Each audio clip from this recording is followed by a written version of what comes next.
morning, good afternoon, good evening. It depends with what time you're watching this particular episode of Gifted Events Conversation.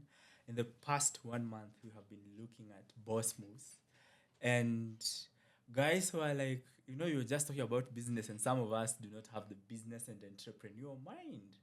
Why not speak about boss moves for guys in career and guys who are just desiring to move their occupation from one stage to the other? And I said, I will do exactly what you want because your desire is my command. And today in studio, I am joined with a friend, a brother, who I wouldn't want to water down his introduction by just making it scanty. I would love him to introduce himself. But just to get to let you know where we met, it's been close to 10 years right now, since we met in campus. He's a brother and a friend, but one who has grown up in the village, but of course, bossing in the city. Welcome, Ezra, and just introduce yourself. Thank you very much, Ebenezer. It's quite humbling to be introduced by your campus mate, someone who knows you, knew you from the word go. And I'm so glad to join you here today, and so that we can have this conversation called Boss Moves. And in this case, about career, it's my pleasure. Thank you. Great. Karibu sana. The story of your story begins in the village, Ndanai village. Tell me, how was it growing up in Ndanai village in Bomet County? Oh, wow.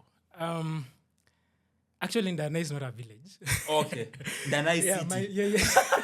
It's a big place there. Okay. I'm brought up in a village called Kamenes. Okay. A village is Kamenes, and in the division, you remember previously we had divisions, districts, and the likes. So the division is Ndanai division. Location is called Kapkele. Okay. Yes. This is a village boy, I would say. Because the first time I came to Nairobi was when I was joining Form 1. Okay. And it was so nice looking at the city.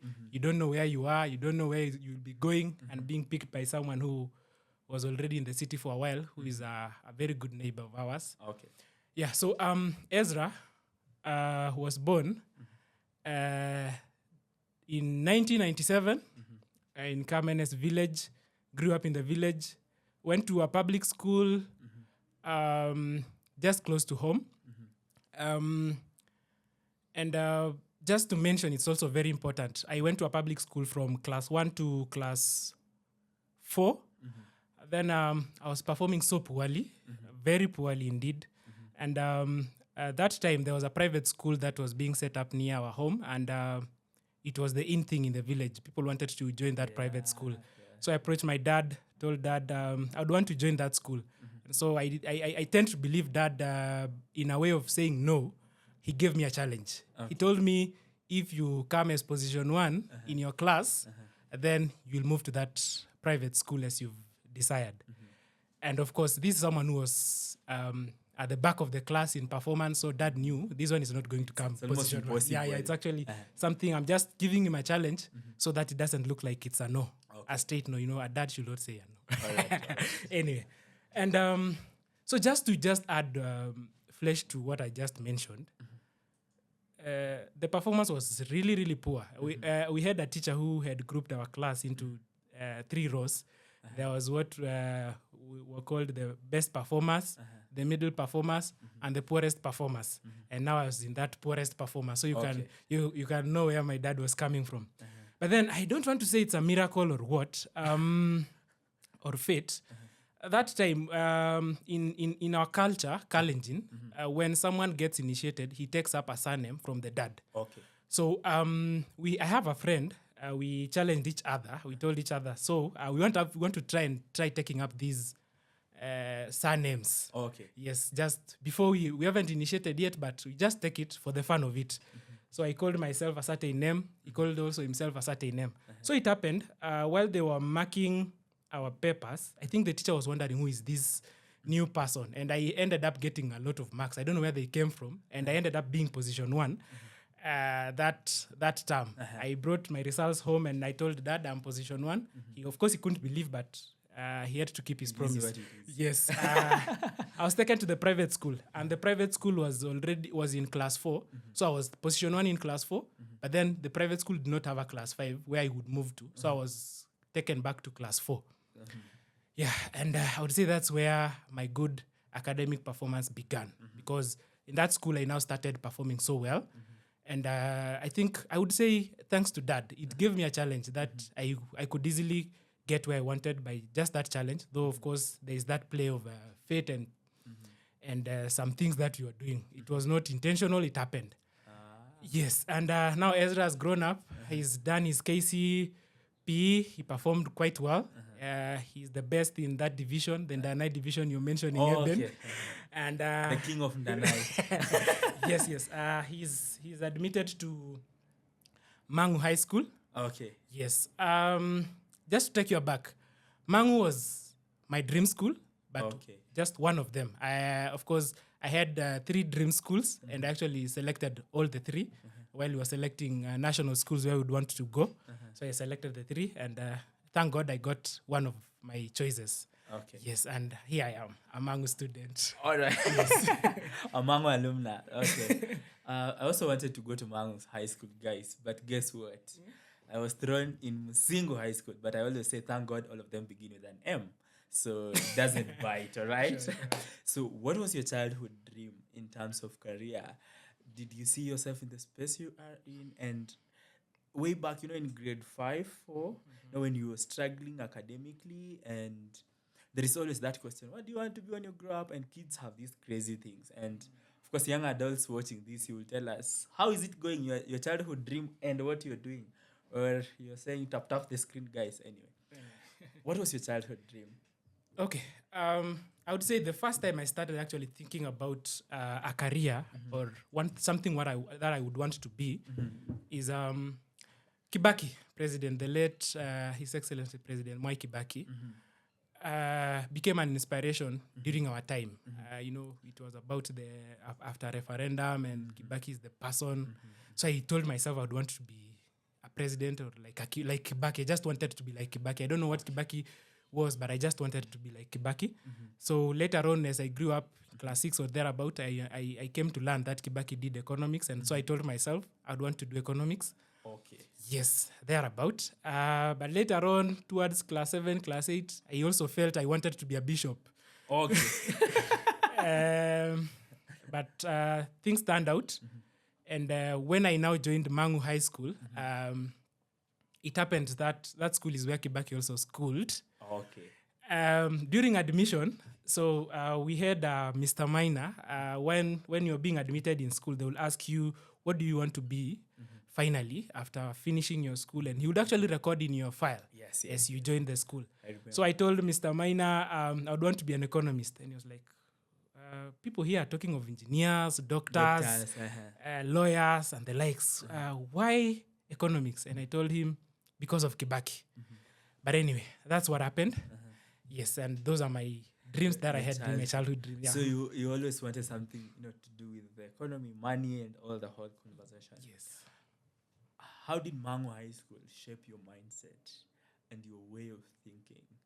And at times people, those who didn't go to this big school, have a certain way they think these schools behave and the way they are engineered.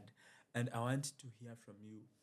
What was this thing when you went to Mangu High School that you look at it and you're like, this one, I would only have picked it from Mangu High School? Wow, there are a lot. In fact, if we were to talk about how Mangu shaped me, we'll have to take the whole day. But I'll just pick a few outstanding things. Now, this is someone from the village. It's the first time he's stepping in Nairobi, is when he's joining Form 1. So, the Kipsigis from Bomet County, we have that accent, the deep accent. And for me, I was someone who I would say I was quite outgoing.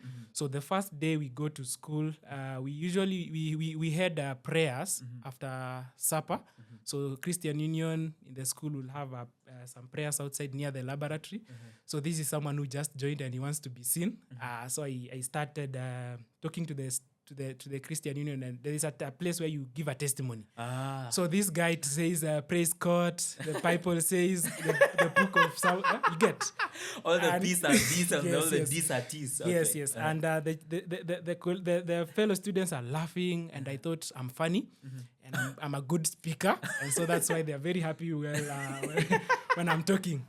Fast forward, in Form 3, Ezra became, I would say, class subject president of Kiswahili. Okay. Someone who would maybe stand in for Kiswahili teacher when he's not around and just say Some something. Yeah, Mofimo, yes, yeah, those Mofimo and the likes. Because, so I would say the Sautiguna lessons in Kiswahili classes, the Sautisiguna worked on me so well. And the laughing, the way they would, at the initial stages, nobody would even write on the board that Ezra shrugged. Okay. But when I was in Form 3, they now started writing, and I was like, oh, yes. So these are the very few mistakes I make while pronouncing these words, and so I'm improving. That's what I would say.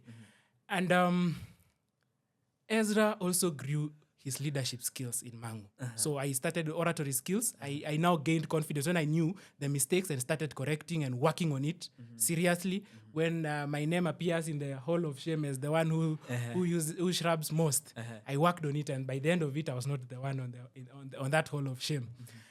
Another one is leadership skills. So Ezra became a leader just from the word go. In Form 1, he became a geography club junior students representative. Form 2, we actually did interviews to join the student council in Form 2 when I was in Form 2. So he vies for junior dome captain in Mangu High School. We go for interviews, and he's picked as the junior dome captain. He's very happy. At least he's a figure in the school. You know that feeling of being a captain. Yeah. Then in Form 3, now we had new leadership in school, and they changed the mode of getting leaders. It was elections. So Ezra vied to become a dining hall captain. Okay. Yes. Dining hall captain forms part with what they call the top 8 prefects in school. And so I vied. I was not the popular candidate. I became number 2, but then they wanted 2 dining hall captains. So in essence, I joined the leadership. I got a slot. Where it matters. Yes, and always I was given chances. I would speak in the dining hall before meals, after meals, making announcements, giving out letters. We had a kind of a pseudo poster in school. Letters will come, and then the DH captain will be reading. The secretary general will be reading them out for the students to pick. But the DH captain calls the students to order and everything. So it gives me those. It gave me the courage. And I would say, so Mangu really shaped me, and I get ecstatic anytime I go back there and meet the students, and I feel so good. 10 years back. Really good. I hear you talking about leadership skills, oratory skills, and you just getting out of your shell. One thing that is interesting, you get to Mangu, which looks like an international school, and you're choosing to go back to the village, Kisii University. That's where we met. So tell me, what was happening to your mind? Is it that grade hazikutosha, or it was just like from a choice point of view, like this is what I want, and when you're even going through the CUSP's application, is this what you want? I thought you would think of KU, the UON and all that. Many things came to play about the university that I was joining. Now, first thing was parents had a say. They're like, why do you want to go to a far place, yet you can go to a place nearby? You'd easily be coming home. Okay. They spoke about how food is cheap in Kisii, how hostels are cheap there. And they are the one paying school fees. So because of that advice, I took it up.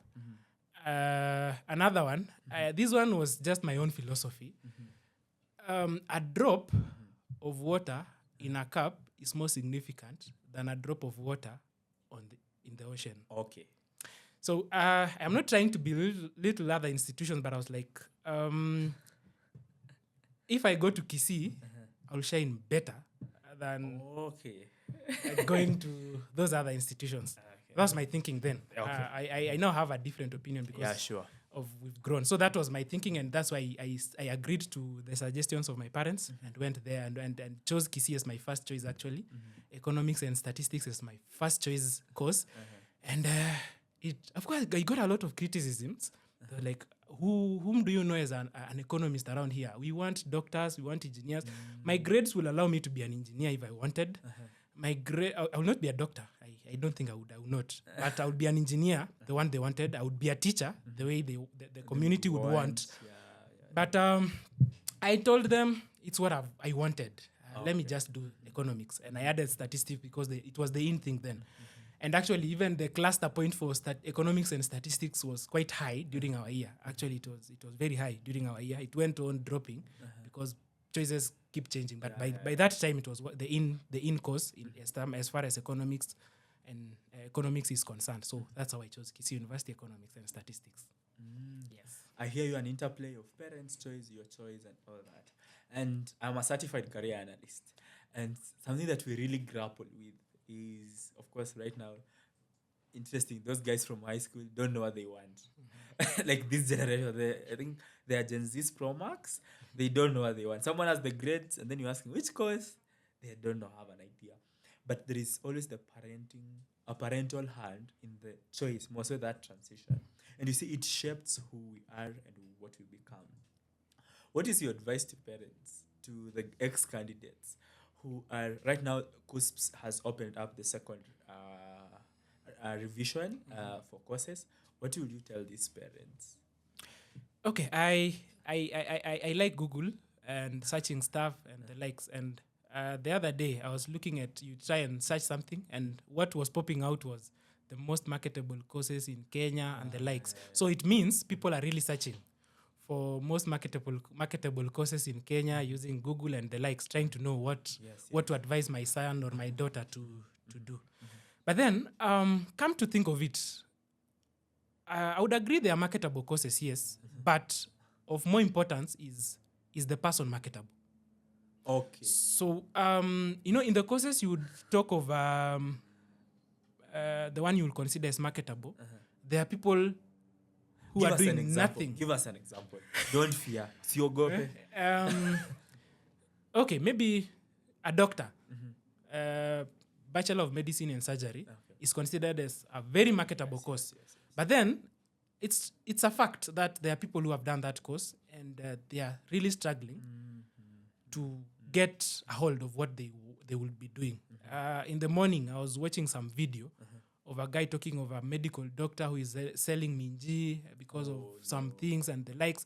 And I'm like, it's not bad to hustle. It's good to make your ends meet. But there are those courses we consider as marketable. And then there are these others we would say are not marketable.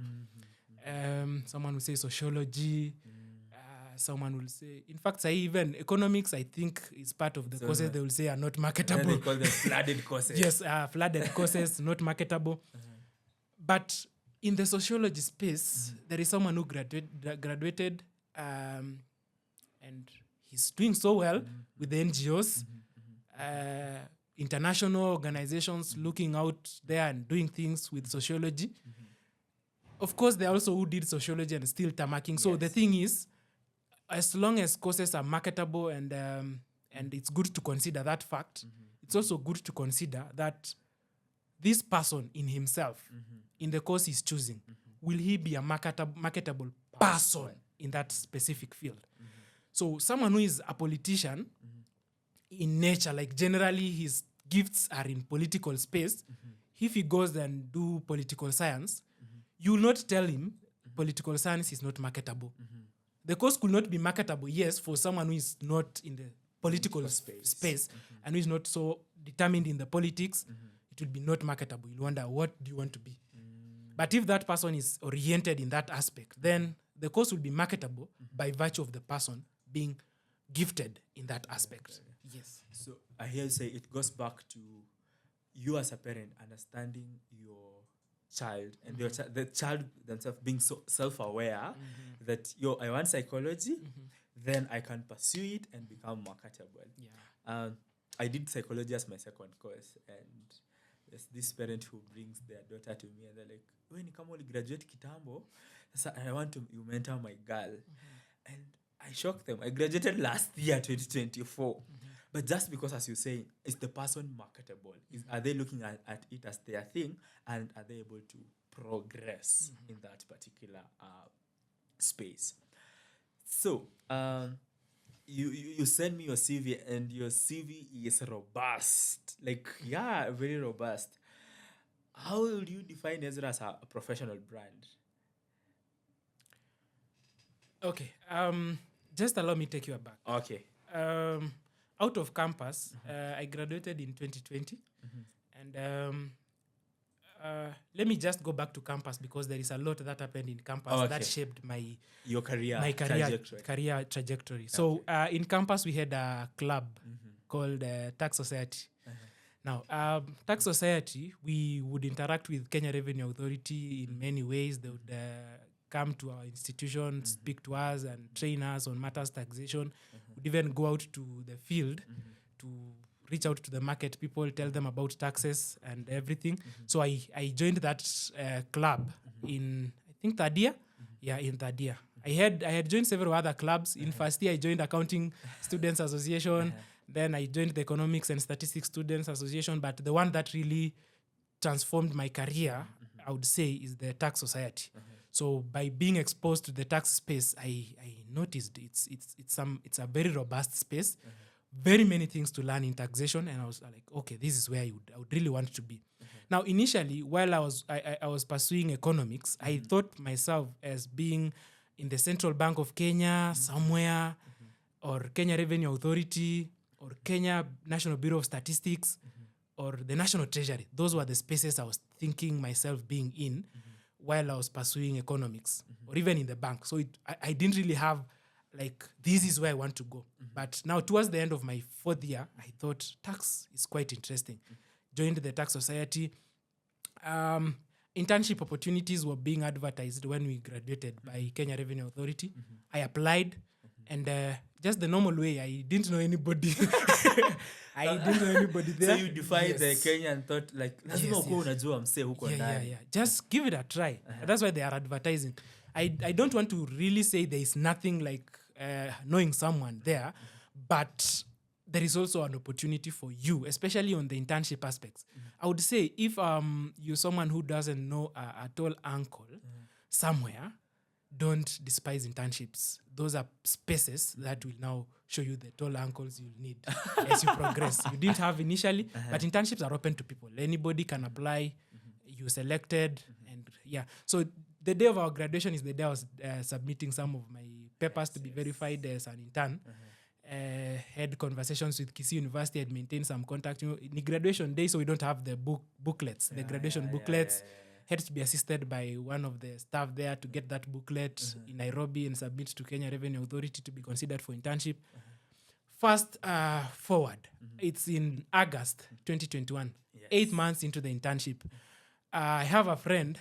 We were working together. I already made a friend in the authority while we were working together. So this friend tells me he has seen an advert with some audit firm. They need a tax associate. So he tells me he has applied. You can also give it a try. So this is the time when the big four firms, the KPMGs, the Deloittes, the PwCs, the EYs are advertising also for graduate trainees. So we have applied all of them, all the big four firms, and then I've also applied for this one through the friend. Now, in the process, I got interviewed first with the one that I was referred to by a friend. We had an aptitude test. Aptitude is where you get some mathematical questions and grammar and I always give up when I saw an aptitude test. Those things are crazy. Very, very, very difficult questions, I would say. Yes. And I think I did well because I went beyond the aptitude test for the one that was referred by a friend. I went to the interviews with the partner there, the head of tax East Africa. I'm like, oh, wow. And then at the same time, you remember the other four we are applying? So we're also doing aptitude tests. The other side. So I'm juggling 4 opportunities at the same time. And you already have one at hold. One I've already interviewed. The others are at the progressive stages, and we are working on, we are on internship, and all of us are actually doing almost similar things. Someone tells you, umeona tumeitiwa aptitude. Like, nimeona pia. And you guide yourself. So what are some of the questions you could be expecting? Those kind of things. We guided ourselves. So with the one I was referred, I ended up being called for interview. I interviewed and got it. These others were progressing still. So I was at the manager's level. They have several levels of interviews. Yes. I was at the manager's level with one of them. But then I got this and I got reluctant with the others. Let me relax. Let me pursue this. Now, on the interview, because it's very important to mention. So this one, the one I applied for and called for interview, they had requirements. They wanted someone who had done postgraduate diploma in some taxation things. Someone who is CPA or pursuing CPA at that time. And I would say by that time I only had my bachelor's degree and this 8 months experience as an intern in KRA. But nevertheless, I just applied, did the aptitude, was called for the interview. Nobody asked me about these others.